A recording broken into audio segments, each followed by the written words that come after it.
Hello again, friends. Think of this box as yourself. I mean, you're here in your wonderful circle, and your daily life is so peaceful. Now, and a lot of times through our medical school and through our upbringing, especially once you become doctors, we sort of slowly forget, how to ask questions. And through the training or through the med school, instead of criticizing, we're always taught to memorize and just accept and just benchmark or learn from that. And gradually, as you graduate, we feel like we're on top of the world, like I'm the greatest doctor, and slowly we're also start to dislike people who starts to criticize, and we end up doing only things that we learned, and doing things that only works. And when something doesn't work, we start blaming others. Oh, it was the patient's fault. It was a bad patient. It was the anatomy, something. And we always try to stay within our boundary, and thinking that, you know, everything that I'm doing now is the right thing. But unfortunately, that's not true. It may make you safe. It may make you feel like, safe, and you're comfortable. A lot of people call that the comfort zone. But it's very difficult to get out of that comfort zone. And the fact is, we don't want to change once we set up something that's comfortable. Because changing means you're going to be very uncomfortable. You don't know what's going to happen in the future. There's a fear of not knowing.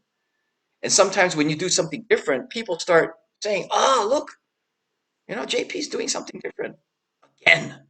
He's and they sort of think you as an outcast, a weird guy who's always trying to do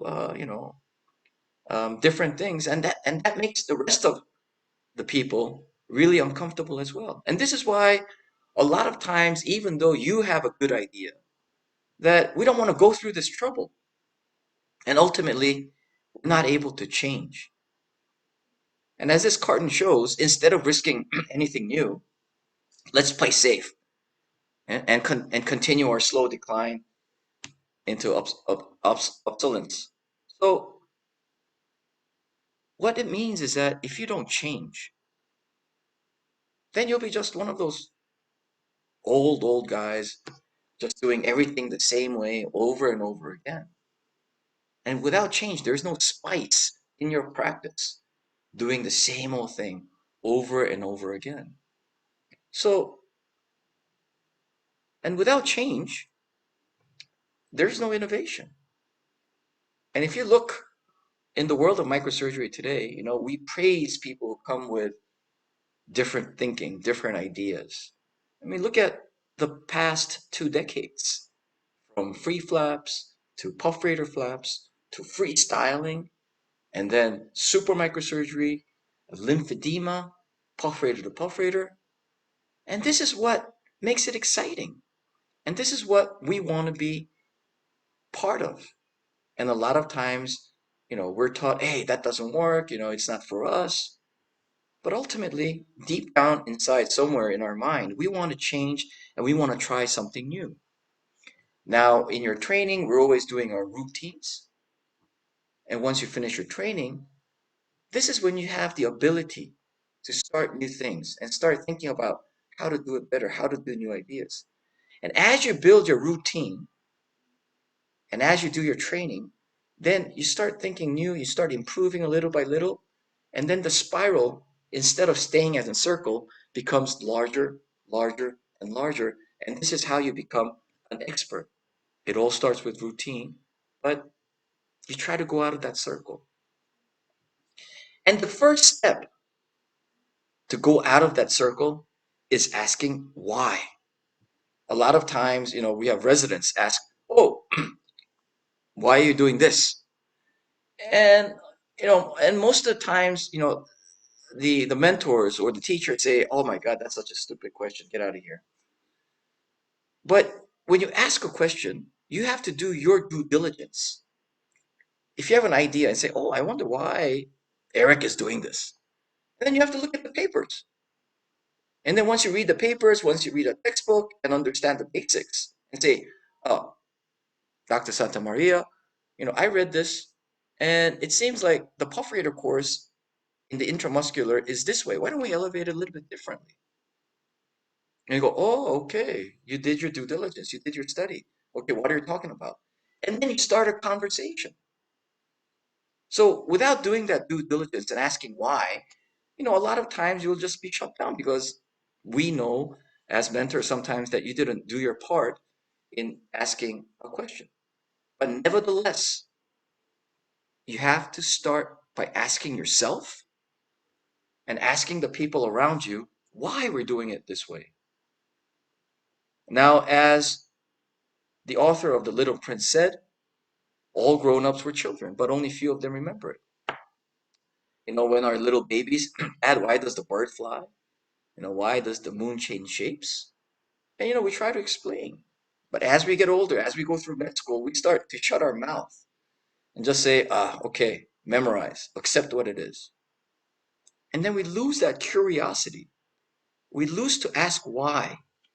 This is not true. Why is this? Why can't we elevate it in a different plane? And we lose that. And when you have a question, and this is the part you have to do your due diligence. Most of the time, when you have a question, you'll see that there are very, very relative papers already because a lot of people will be asking the same question you did. And if there is, then you read and we read about it and say, oh, I still don't think like this. My thinking is a little bit different. And then as you read their answers to your questions, your curiosity may be answered or maybe it will not be answered. In that case, you could design a study, animal study, or you could try a modification from their idea. And that's how you keep seeking your answer. You have to find the answer for your curious question. Why? And then if you see it, good. If that's not enough, then you continue to do research because as Thomas Edison said, there's always a better way. And it's up to you. It's up to me to find it. And once you have this idea and once you studied it, now you want to be sure if this is a valid idea. And this is where communication and sharing comes in. And if you have great mentors to help you, that's great. You have this idea, I want to go ahead, and they'll encourage you to go ahead and do the idea or share their experience on why, this is great or, you might need this. I mean, I'm not good enough to answer, and they'll share. And throughout life, through this kind of process of asking questions and sharing the research, you become great friends, and that's a huge added benefit of sharing, of validating your idea. And if that's not enough, and maybe your faculty in your school or in your training is not their expertise, then reach out. Reach out to the world. Today, we live in a world of social media. And just text them, become friends in Facebook or Instagram. And if you text them and say, hey, look, I was reading, this article and, I was doing this flap or I was doing this reconstruction and I really had a question, most of the time they'll answer it. I mean, I get this kind of text from people that I don't know all over the world, and I try to answer as much as possible. And I try to share on YouTube all the videos that I mean, most of the lectures that I do or surgical techniques I want to share. And you'll be amazed when you start texting and how these mentors all over the world are so accommodating, trying to help you understand. So just don't give up. Don't say, "Oh, I don't have the infrastructure." It's all an excuse. You reach out, and then the world becomes your teacher. Take advantage of the technology that we live in. And finally, when you have a question, when you did the research, and then when you shared it, you validated it, you communicated with it, and then now It's time to implement it. And look back. Now you have a solid idea based on science, and you had improved your idea, improved your research through communication. Now it's time to do it. Because as Theodore Levitt said, creativity is thinking, innovation is doing. So if you don't do, you'll never change. And you'll never know the effects of that change. Always with you what cannot be done. As Yoda said, Hear you nothing that I say. do or do not. Must unlearn There is no what you try. have learned. So when we talk to our residents, say, okay, do this. All right, I'll I'll try. try. No. Try It's not. doing or not doing. There's no such thing as trying. And when you do it, you have to realize microsurgery is not perfect. We're not God. We're not going to have 100%. If you're going to change something, if you're going to do a new idea, of course, failure is part of our job. And sometimes when you start microsurgery, you fail and you get frustrated. Oh my God, this is not for me. You know, when I was in training and when I started my fellowship, I remember losing 3 flaps in a row. And I went to my mentor, Professor Chung, and I said, oh, I don't think microsurgery is for me. I think I'm going to go into bone surgery or something else. Can you imagine me doing something else other than microsurgery? So, he took me out to dinner and he started, having me drink soju bombs. And then he just suddenly smacked me on the back of my head. He goes, hey, you got to kill 100 flaps before you become a microsurgeon. And according to his definition, I'm probably still not a microsurgeon. But the point is, he dared me to go on because even though I failed or I lost 3 flaps in a row, the real failure is when you stop and when you stop doing. Because you'll never know whether or not you become a good microsurgeon or not. So remember, failure is part of our job. But through failure, you learn and you evolve. And you learn from mistakes. And you say, last time I did this way and I had a thrombosis. And you improve. I mean, we feel bad to the patient. But this is the process. Process to overcome, process to learn. And most of all, it's the process to grow. So you must grow from these 4 things. This was my journey. I said a couple of thousands of ALT, and I said, is there a better flap? ALT is not thin enough. So I started to think about thinning, and I said, let's go, maybe the skip, let's go do a skip. And then as I was doing the skip, revisiting the groin, then I started to realize that there's a superficial fascia. Why don't we elevate from there? And then start to do the super thin fascia. And while I was elevating, how can I do it faster? I asked the question again, start to use monopolar Bowlby. And then the skip perforator was short. How do I overcome this? Asked another question. And then I started to use perforator to perforator, which that led to more supramicrosurgery. And as I started to understand more about the perforator physiology, and then that's how it led me to do ischemic diabetic foot reconstruction using small collateral vessels that are doable to do a flap and to salvage the ischemic diabetic limb. So you could see through this journey, it all begins with asking why. Why can I do it this way? Why can I do it that way? And looking at the research, how did people think about the questions I had? And then learning from them, and then evolving from them, and then trying a little bit more different, finding evidence, and most of all, putting it into action. And through this process, what I learned is that, hey, you know, I can do it. I fail, but I learn from my mistakes. I evolve. And I know it's a hard process, and you persevere. And when you see something undoable, when people say, diabetic foot is not it's not an indication for microsurgery, not to even mention ischemic diabetic foot, I want the challenge. Hey, you know what? I want to try it. I want to do it. And then you look into all these great other mentors who've done it despite the critique, despite the challenges they had, and they did it. I mean, we have our microsurgeon forefathers, Harry Bunke, who had no instruments and he had to make his own instruments, but he still overcame that challenge. And this is what this journey gives you, a growth mindset, a mindset that you could grow.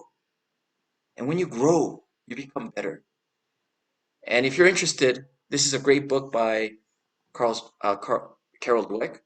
It really tells you how to change that mindset. And if you're able to change it, then I think it's a great way to really evolve in your practice. So the 4 steps: first, by asking why, doing the research, whether or not somebody asks a similar question, communicate, sharing and validating your idea, and then finally, putting into action is the way to do it. And once you start repeating this in your daily practice, you slowly see yourself changing, and not accepting everything, challenging, and you change. And once this becomes part of your daily life, it becomes a habit. And the habit will make your growth behavior. And ultimately, behavior makes your character. And you know what? Characters that build innovation share a same trait as we just talked about. They have a very opportunistic, growth related mindset. They train very hard to understand the basics. They have a passion, a goal, and of course, to achieve that passion, they persevere. And and only through the process of training and working hard, you have your opportunities. I mean, the opportunities are not going to drop out of the sky. You're not going to be ready when you see a mangled leg.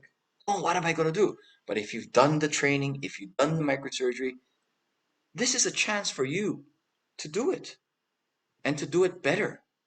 You know, for me, look at this. This is a diabetic foot. I mean, you look at this and look at the pus coming out. You see that pus? You see that foul odor? Nobody wanted to touch this kind of foul odor, dirty diabetic foot. And I said, this is my opportunity to do better for these patients, even though it's dirty, smelling. And I'm so sorry if you're going to have some meal after this, because the smell really, you can imagine, right? Well, anyway, nobody does this. Nobody wanted to do this. And that's where the opportunity is. And through training, through doing microsurgery, I realized, maybe we could do microsurgical reconstruction in this diabetic foot. And you create that opportunity, because opportunity does not drop out of the sky. It only comes to people who work hard. And you challenge the status quo by saying diabetes was a contraindication. No, why? What's the reason? Do the research. And you always can find a way to do it better. And through training, it's not only about acquiring knowledge in our training during our residency, but it's building that attitude of challenging the status quo, of really trying to find answers, and of doing it. Because that's the only way you become excellent. And excellent is not an exception. When you say, oh, he's an excellent guy, it's not an exception. It's because he worked for it. And as he worked for it, he was building his attitude. So excellence is really about having the right attitude. If you read this book from Malcolm Gladwell, he talks about outliers. He talks about how excellence builds. Remember that famous incident where this pilot landed a broken plane on the Hudson River and nobody got hurt? It's because he flew over 10,000s of times and he had hours and hours of experience. And when something went wrong, it just clicked. He had this reflex and he had this impulse, innovation to say, I could do this. Because this is all built on his experience, on his training. And only working hard will allow you to have that impulse innovation. And always asking why will have you bring this innovation in your daily life. And through this, you really have to love what you do. You have to have passion. You have to have a constant, consistent goal of what you want in the long period of time. Not just think one thing. Oh, I'm excited in doing diabetic foot. And then a month later, oh my God, forget it. That's not passion. Passion is something that you want to do beyond your board certification, during your practice, how you want to be remembered. And of course, doing this kind of new thing is not easy. It's always hard work. And that's what perseverance is all about. And passion and perseverance, that will allow you to believe in yourself and in your future. As Dr. Kushima said, you must believe that you can do it. Now, I was with him doing lymphedema surgery. I think some of you may have heard of this joke before. And, the first time I went there in 2005, I said, hey, JP, this is lymphatics. It just looked like a piece of fiber. And I said, no, I really don't know. And he goes, okay, come to the surgeon side. Here, look under the microscope. So I'm looking. He says, JP, this is the lymphatics. And I go, I'm sorry, Dr. Kushima. It just looks like a piece of fiber. And, he looked at me and said, JP, just believe it, okay? And and and I did. And when I came back, of course, it took a long time to really set up a nice practice. But ultimately, I'm doing lymphedema surgery a lot now. So you must believe. That's how the start is. You're not sure. You're not sure about whether or not this is lymphatic vessel or not. But as you continue to do, as you continue to research, as you continue to share your ideas, in this case for me with Dr. Kushima, I was able to ultimately do a lot of LVAs. And the minute that I believed, I'm going to be a lymphedema surgeon, and the minute I just keep on trying, doing, that's all about effort. It doesn't matter if you have great talent. Some people do, yes. But with that talent, if you're not going to do anything, if you're not going to work hard as that guy next door, you're never going to have the same skill as he does. Because talent and effort, that's what skill is. And skill, and when you have that skill, when you finish your training, have that skill, and then you put more effort into doing lymphedema surgery, then that becomes your achievement. And as you can see here in this equation shown by Angela Duckworth in her book Grit, it's all about the effort. Talent and effort is skills. If you have less talent, then you have to have more effort. But guys with good talent will never beat people who keep on working. Remember what Thomas Edison said? 1% inspiration, 99% perspiration. And this is what grit is about. It's about perseverance to achieve that passionate goal that you have in your mind. And of course, these people also have prudence and discipline. A lot of the work that you're presenting needs to be evidence-based. So that's why you're doing the research. And if there's already evidence, great, you accept it and you go on. If there's none, you find that evidence. And you validate your new idea through evidence, through statistics, and say, we're able to do this. And that's how you take responsibility in the new ideas. Because you're going to be criticized. Okay, that looks great. Can other people do it? I mean, what's the science? This is the only way to validate and to have your innovation mainstream. Look how many papers Dr. Fu Chanwei published in regards to its freestyle free flat. Look at how many papers that David Chang, Dr. Kushima, Peter Nelligan, Eric Santamaria all publish to validate their idea because it's prudence. Although it may seem wild that they have this new idea, but they also discipline themselves to look for evidence. Because in the end, they want to take responsibility for their new ideas. And we mentioned through this journey of always trying to do it better, trying to validate your new ideas, you have so many friends. And I want to thank Luciano, who's taking this video right now. And we just talked about how small this microsurgery society is. And you know what? It's great because we're able to find so many friends, make so many good friends, find mentors in life.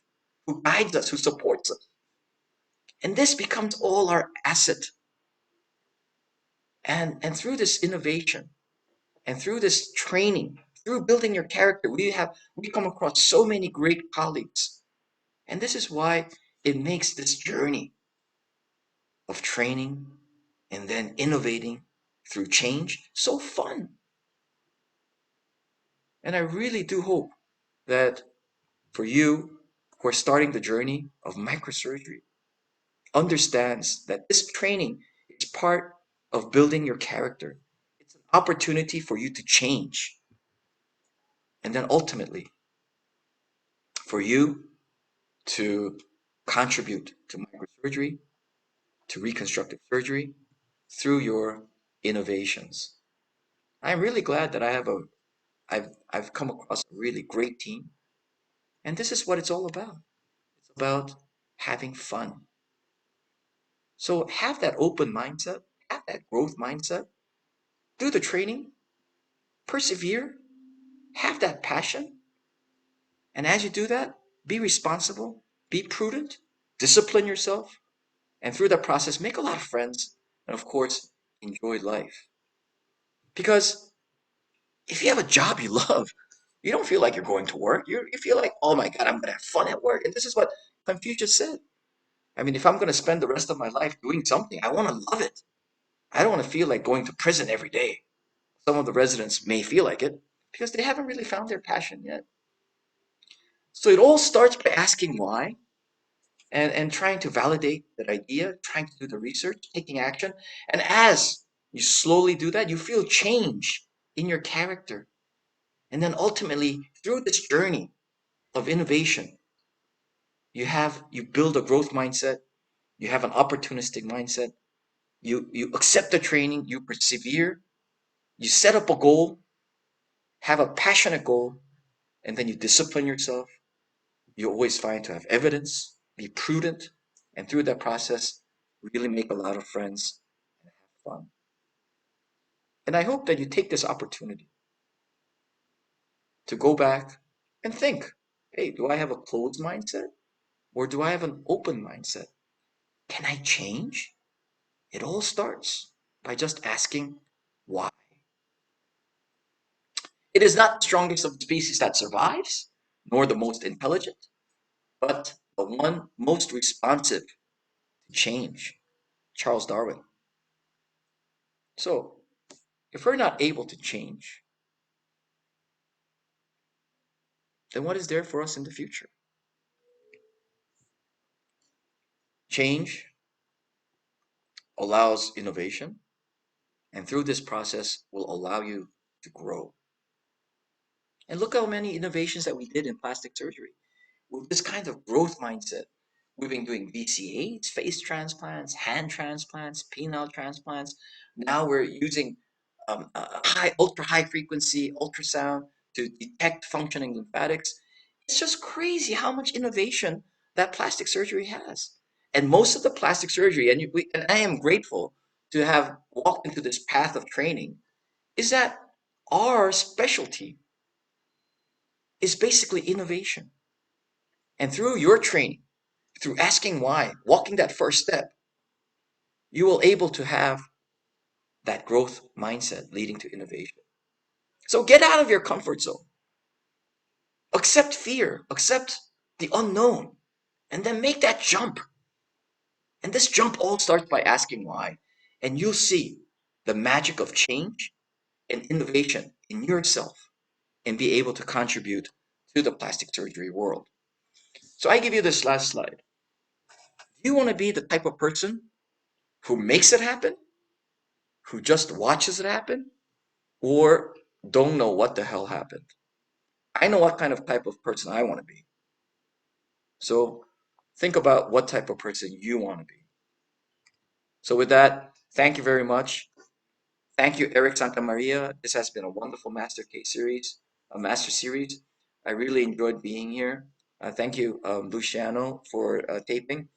And also, thank you for all the audience who stayed in for this 2-day conference. And definitely see you next year at WSRM in Cancun. So with that, Thank you very much. And finally, I want to thank my team, who's really working hard, even at this moment, um, 8 a.m. In Seoul.